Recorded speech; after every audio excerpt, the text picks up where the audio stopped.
नमस्कार, यहाँहरूलाई स्वागत छ। यो हो भेरी नदी, सानी भेरी र ठुली भेरी मिसिएर बनेको ठुली भेरी नदी। र यो साइडतिर म उभिएको दायाँ साइडतिर चाहिँ यो जाजरकोट हो। यो कुदु जाजरकोटको यो फाँट नै छ।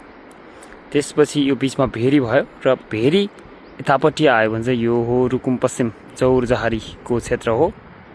र यो चौरजहारी अस्पताल लगायतका यहाँ संरचनाहरू पनि देख्न सक्नुहुन्छ। यो चौरजहारी बजार रहेको छ। यो रुकुम पश्चिमको यो भेरीले चाहिँ दुई जिल्लाको सिमाना छुट्याएको छ। अब यहाँबाट अलिकति पारिपट्टि त्यो पारिपट्टि अलि सानो सानो भएको जो पहाड छ त्यो क्षेत्र भने सल्यानको क्षेत्र हो। यो तीनवटा जिल्लाको नजिकको क्षेत्र, यो सङ्गम क्षेत्र भन्ने पनि हुन्छ। यहाँबाट अलिकति अगाडि गयो भने सल्यान पुगिन्छ। भेरी वारी आयो भने यहाँ जाजरकोट पुगिन्छ भने पारिपट्टि चौरजहारी छ, रुकुम पश्चिम। र यहाँ चौरजहारीमा विमानस्थल छ, हस्पिटल रहेको छ।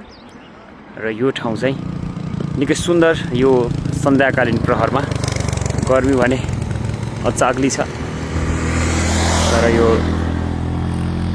क्षेत्र भने निकै सुन्दर।